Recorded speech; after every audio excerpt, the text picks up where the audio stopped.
Hello students, today we will continue our fifth chapter acids, bases and salts, class 7 science. Chapter 5 acids bases and salts के जो पहले वाले video में हम लोग ने introduction acids base identifying acid and bases के बारे में डिटेल में डिस्कस किया था. अभी हम लोग न्यूट्रलाइजेशन से स्टार्ट करेंगे. न्यूट्रलाइजेशन क्या होता है? When an acidic solution is mixed with a basic solution, जब किसी एसिडिक सोल्यूशन को बेसिक सोल्यूशन में मिक्स किया जाता है, both the solution neutralize the effect of each other. तो जो दोनों सोल्यूशन हैं वो एक दूसरे के इफेक्ट को जो है ख़त्म कर देते हैं, न्यूट्रलाइज कर देते हैं.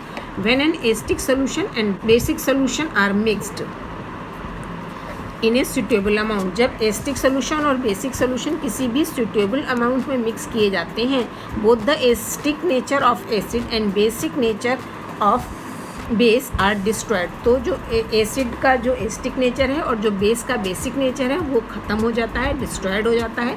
The resulting solution is neither acidic nor basic.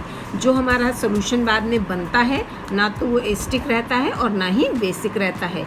In neutralization reaction a new substances form. Neutralization reaction में जो है एक नया सब्सटेंस बनता है. दिस इज़ कॉल्ड सॉल्ट, जिसको हम लोग सॉल्ट बोलते हैं. सॉल्ट में भी एसिटिक, बेसिक और न्यूट्रल. ये जो सॉल्ट बनता है ये एसिटिक भी हो सकता है, बेसिक भी हो सकता है और न्यूट्रल भी हो सकता है. In nature depending upon the nature of the acid.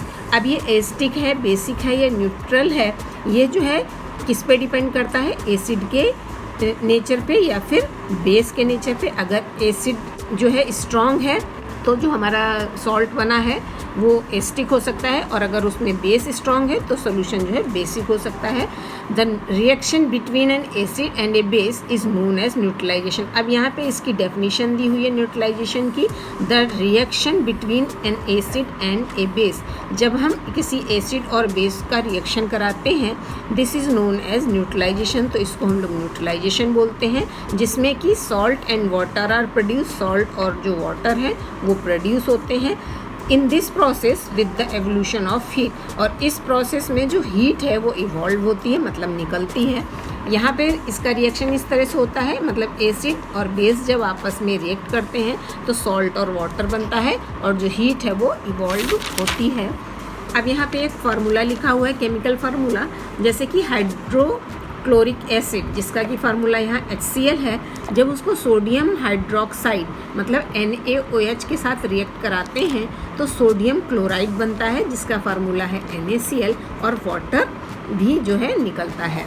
तो ये जो HCl है ये एसिड है, NaOH जो सोडियम हाइड्रोक्साइड है ये बेस है, और यहाँ पे NaCl जो सॉल्ट बन रहा है और वाटर निकल रहा है. ये जो NaCl सॉल्ट बन रहा है जो कॉमन सॉल्ट है ये न्यूट्रल है.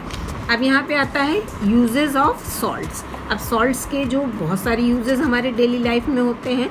Salts are very useful in our daily life. Sodium chloride जो कि NaCl अभी हमने ऊपर बताया, इज़ द कॉमन सॉल्ट जो हम लोग नमक खाते हैं, used in food to enhance the taste, जो हमारे खाने के टेस्ट को जो है बढ़ाता है. It is a good preservative, और किसी भी चीज़ को प्रिजर्व करने में भी इसका यूज़ होता है. फिर सोडियम कार्बोनेट भी हमारा एक तरह का सॉल्ट है, जिसका फार्मूला होता है Na2CO3 is also known as washing soda. इसको हम लोग वॉशिंग सोडा भी कहते हैं. It is used in the manufacturing of glass. ये जो है मैन्युफैक्चरिंग ऑफ ग्लास में इसका यूज़ होता है. तीसरा सॉल्ट है सोडियम बाइकार्बोनेट, जिसका फार्मूला है NaHCO3. इसको सोडियम हाइड्रोजन कार्बोनेट भी बोलते हैं, also known as the baking soda. और ये इसका जो दूसरा नाम है वो बेकिंग सोडा है. Is used for baking cakes and breads. इसका जो यूज़ है, जो केक्स बनते हैं, ब्रेड्स बनते हैं, उनकी बेकिंग में किया जाता है. तो ये हमारे जो है सॉल्ट्स के यूजेस हमने बता दिए. अब है न्यूट्रलाइजेशन इन एवरीडे लाइफ. अभी जो हम लोगों ने ऊपर न्यूट्रलाइजेशन पढ़ा कि एसिड को बेस में मिला देते हैं तो सॉल्ट एंड वाटर बनता है. अब उसका हमारी डेली लाइफ में किस तरह से इफेक्ट होता है वो देखेंगे. तो इसका सबसे पहला जो है इंडाइजेशन. इंडाइजेशन मतलब एसिडिटी भी बोलते हैं. Sometimes you might have experienced a burning sensation in your stomach. कभी कभी जो है आपको ऐसा लगता है कि बर्निंग सेंसेशन हो रहा है, मतलब जलन हो रही है आफ्टर ईटिंग फ्राइड और टू स्पाइसी फूड. जब हम कोई भी ज़्यादा ऑयली मतलब फ्राइड वाला खाना खा लें या स्पाइसी बहुत मिर्च वाला खाना खा लें, this is due to acidity. ऐसा इसलिए होता है कि हमें एसिडिटी हो जाती है। Our stomach contain hydrochloric acid, हमारे जो स्टमक में जो है हाइड्रोक्लोरिक एसिड होता है। It help us to digest food, जो कि हमारे खाने को डाइजेस्ट करने में जो है हेल्प करता है। Sometimes due to over eating और ईटिंग स्पाइसी और ऑयली फूड, लेकिन कभी कभी जब हम लोग ज़्यादा खा लेते हैं या स्पाइसी और ऑयली फूड खाते हैं, मोर एसिड इज प्रोड्यूस, तो जो हमारा हाइड्रोक्लोरिक एसिड था वो ज़्यादा बन जाता है स्टमक में, कॉजेज इंडाइजेशन, जिसकी वजह से हमको इंडाइजेशन हम लोगों को हो जाता है, विच इज़ कॉल्ड एसिडिटी, जिसको हम लोग एसिडिटी बोलते हैं। टू ट्रीट सच इंडाइजेशन, इस इंडाइजेशन को ठीक करने के लिए कॉज्ड बाई एसिडिटी, जो कि एसिडिटी के कारण हो रहा है, एंटी एसिड टैबलेट्स और gel such as milk of magnesia, जिसको कि हम लोग मैग्नीशियम हाइड्रोक्साइड कहते हैं, आर यूज्ड। तो ये जो है मिल्क ऑफ मैग्नीशिया जेल के फॉर्म में भी या फिर टैबलेट के फॉर्म में आती है, जो लिया जाता है, are use to neutralise the excess acid, और इसको लेने से ये एक तरह का बेस होता है, और जो ये एक्सेस एसिड बना है दोनों आपस में रिएक्ट हो जाते हैं, और यहाँ पे भी ये जो है न्यूट्रलाइजेशन रिएक्शन होता है और ये एसिडिटी को जो है कम कर देता है। अब दूसरा जो है हमारा यहाँ पे है आंट बाइट या फिर बी बाइट। आंट मतलब चींटी के काटने से क्या होता है या बी के काटने से क्या होता है। व्हेन एन आंट और बी स्टिंग अस, जब कोई भी आंट या बी हमको काटती है, it is painful and very irritating, तो बहुत ही ज़्यादा इसमें पेन होता है और इरिटेटिंग होती है। This is because of secretion of formic acid, क्योंकि ये जो आंट और बी है ये जो है फॉर्मिक एसिड जो है सिक्रीट करती हैं from the insect mouth. The effect of acid can be neutralise by rubbing moist baking soda. तो अब ये जो हमको यहाँ पे पेन हो रहा है या इरिटेटिंग हो रहा है, ये जो है एसिड जो है हमारी स्किन में जाता है। इस एसिड को ख़त्म करने के लिए हम लोग यहाँ पे बेस का यूज़ करते हैं, जो कि हमने यहाँ बताया मॉइस्ट बेकिंग सोडा, मतलब बेकिंग सोडा का जो पाउडर है उसको थोड़ा गीला करके लगाने से, जिसका कि फार्मूला होता है सोडियम हाइड्रोजन कार्बोनेट, जो भी हमने पहले बताया था NaHCO3, इसको सोडियम बाइकार्बोनेट भी बोलते हैं, और calamine solution which contains zinc carbonate. तो ये सारे के सारे जो है बेस हैं, और इसको जो है जहाँ पे उसने बी ने या आंट ने काटा उस जगह पे अगर उसको रब करते हैं तो उसकी जो है वहाँ पे न्यूट्रलाइज हो जाती है स्किन वाली जगह, और ये हमारा जो है इरिटेटिंग या पेन जो है ख़त्म हो जाता है। अब थर्ड है सॉइल ट्रीटमेंट। सॉइल ट्रीटमेंट में क्या होता है, excess use of chemical fertilisers makes the soil acidic. जब कभी कभी हम लोग फर्टिलाइज़र्स जो ज़्यादा फसल को उगाने के लिए, हमारी फसल बहुत ज़्यादा अच्छी ग्रो हो उसके लिए हम लोग उसमें फर्टिलाइज़र्स डालते हैं, जिससे कि कभी कभी जो सॉइल है वो बहुत ज़्यादा एसिडिक हो जाती है। Plant do not grow well when the soil is either too acidic or too basic। जो हमारे प्लांट्स हैं वो अच्छे से ग्रो नहीं होते हैं जब हमारी जो सॉइल है वो अगर बहुत ज़्यादा एसिडिक हो जाए या फिर बहुत ज़्यादा बेसिक हो जाए। Most of the plants grow in the neutral soil, क्योंकि जो प्लांट्स हैं वो न्यूट्रल सॉइल में जो है अच्छे से ग्रो होते हैं। When the soil is too acidic, जब हमारी सॉइल जो है ज़्यादा फर्टिलाइजर यूज़ करने से बहुत ज़्यादा एसिडिक हो जाती है, it is treated with the base like quicklime. तो उसमें जो है हम लोग क्विकलाइम मतलब चूना डाल देते हैं, जिसको कि कैल्शियम ऑक्साइड बोलते हैं, और स्लैग्ड लाइम जो कि कैल्शियम हाइड्रोक्साइड है, to neutralise the effect of acid, जो कि सॉइल में एसिड के इफेक्ट को कम कर देता है। If the soil is basic, अगर सॉइल जो है बहुत ज़्यादा बेसिक है, ऑर्गेनिक मैटर इज़ एडेड, तो उसमें हम लोग जो है ऑर्गेनिक मैटर डालते हैं। टू इट, ऑर्गेनिक मैटर क्या होते हैं, मैन्योर होती है, रिलीज एसिड्स जो कि एसिड रिलीज़ करती हैं, और जो सॉइल बेस जो पहले की हमारी जो सॉइल बेसिक थी उसमें एसिड रिलीज़ हो जाता है, which neutralize the basic nature of the soil, जो कि हमारे सॉइल के जो बेसिक नेचर को जो है न्यूट्रलाइज कर देता है। अब फोर्थ आता है फैक्ट्री वेस्ट। तो इसमें क्या होता है, the waste of many factories contain acid.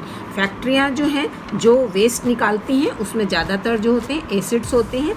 If they are allowed to flow into the water bodies, अगर ये जो इसमें जो वेस्ट हैं जिसमें कि एसिड है, अगर इसको जो है इसी तरह से अलाउ कर दिया जाए वाटर बॉडीज़ में डालने के लिए, the acid will kill the fish and other organism, जो वाटर में फिश या फिर दूसरे ऑर्गेनिज्म है उनको ये किल कर देंगे क्योंकि उसमें एसिड बहुत ज़्यादा होगा। The factory waste are there for neutralize by adding basic substance, तो इनको वाटर बॉडीज़ में रिलीज़ करने से पहले इसको जो है न्यूट्रलाइज करना पड़ता है उसमें बेस मिला के।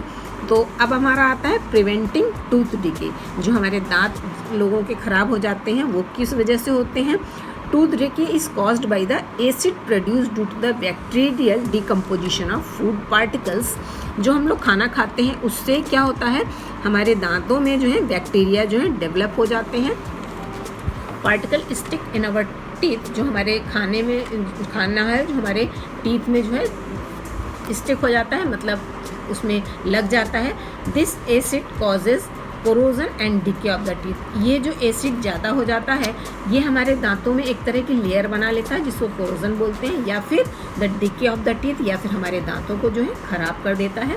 टू प्रिवेंट टूथ डिके, ये जो हमारे दांत जो ख़राब हो जाते हैं इससे बचने के लिए one should brush teeth properly, सभी को जो है अपने जो टीथ हैं उनको प्रॉपरली जो है ब्रश करना चाहिए with toothpaste. Toothpaste is slightly basic, जो टूथपेस्ट जो हम लोग यूज़ करते हैं वो जो है स्लाइटली बेसिक होते हैं, so it neutralize the excess acid, जो हमारे दांतों में पहले से एसिड हो रहा होता है टूथपेस्ट जो है उसको जो है न्यूट्रलाइज कर देते हैं। एक्सेस एसिड अराउंड टीथ, जो कि टीथ के आसपास एसिड होता है, एंड प्रिवेंट टूथ डिके, और इस तरह से हमारा जो टूथ डिके है वो बच जाता है। अब हमारी बुक में जो है न्यूट्रलाइजेशन का एक यहाँ पे एक्टिविटी बताई गई है, एक्टिविटी 5.5। तो इसमें क्या बताया गया है, fill 1/4 of a test tube with dilute hydrochloric acid. इस टेस्ट ट्यूब में 1/4 जो है हाइड्रोक्लोरिक एसिड, जैसा अभी हमने बताया जिसका फार्मूला HCl है, वो ले लेते हैं। नोट डाउन इट्स कलर, और इसका कलर देख लेते हैं कि क्या है। Note down the colour of the phenolphthalein solution. अब हम जो अभी हमने सिंथेटिक इंडिकेटर पढ़े थे एक फिनोप्थिलीन, उसको भी लेते हैं इस वाली एक्टिविटी में और उसका भी कलर नोट कर लेते हैं। Add 2-3 drops of the indicator to the acid. इस टेस्ट ट्यूब में जैसा हमने बताया कि 1/4 पहले हम एसिड लेंगे और इसमें 2-3 ड्रॉप जो है इंडिकेटर की ऐड करेंगे। Now shake the test tube gently, और फिर उसको टेस्ट ट्यूब को हिलाएंगे। Do you observe any change in the colour of the acid, तो क्या आपको इसके कलर में कोई भी चेंज दिखेगा। तो जो हमने फिनोप्थिलीन वाला आपको पहले बताया था उसमें बताया था कि फिनोप्थिलीन जो है एसिड के साथ जब वो कोई भी कलर नहीं देता है और ये बेस के साथ जो है पिंक कलर देता है। तो यही वाला अभी हम लोग इस एक्टिविटी में देखेंगे कि जब उसको एसिड के साथ मिलाया जाता है फिनोप्थिलीन को, तो वो उसका कोई भी कलर नहीं होता है और बेस के साथ वो पिंक कलर देता है। तो यहाँ पे जब हम एसिड में इसमें हमने 2-3 ड्रॉप्स जो है फिनोप्थिलीन की डाली और उसको सेक किया तो उसका कोई भी कलर नहीं आएगा, कलरलेस रहेगा। Add the acid solution a drop of sodium hydroxide by dropper. अब ये जो हमने एसिड में इंडिकेटर डाला, एसिटिक सोल्यूशन था ये, इसमें अब हम ड्रॉपर की हेल्प से जो है बेस डालेंगे ऊपर से NaOH by a dropper. Stir the tube gently. Is there any change in the colour of the solution, तो क्या जब ये बेस डाल रहे हैं तो क्या इसके सोल्यूशन के कलर में कोई भी चेंज आएगा। Continue adding the sodium hydroxide. जब हम पहले थोड़ा बेस डालेंगे तो इसके कलर में कोई चेंज नहीं आएगा, क्योंकि जब तक ये हमारा इसके अंदर एसिडिक रहता है तब तक इसमें कोई भी कलर नहीं आएगा। जब ये सोल्यूशन हमारा बेस, तब जितना बेस हम इतना डाल दें कि ये सोल्यूशन हमारा बेसिक हो जाए, तब इसमें पिंक कलर आने लगेगा।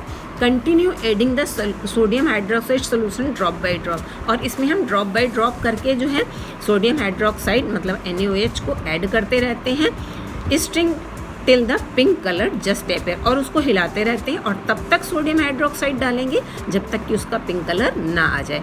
जब उसका पिंक कलर आ जाता है मतलब इस वाले टेस्ट ट्यूब में जो हमारा सोल्यूशन है अब बेसिक हो चुका है। Now add 1 more drop of the dilute hydrochloric acid. अब क्या होता है, ये हमारा सोल्यूशन जो इसमें है बेसिक हो चुका है और उसका कलर पिंक आ गया है। अगर इसमें हम फिर से ये वाला जो HCl हमने पहले एसिड लिया था, इसकी एक ड्रॉप भी डाल दें तो अब इसको जब हमने एसिड फिर से डाला तो हमारा सोल्यूशन क्या हुआ, फिर से एसिडिक हो गया और ये फिर से जो है पिंक कलर जो है हमारा डिसअपियर हो जाएगा। और अगर हम वापस इसमें 1 ड्रॉप NaOH डालेंगे, जैसे ही कलर बेसिक होगा ये फिर से पिंक कलर देने लगेगा।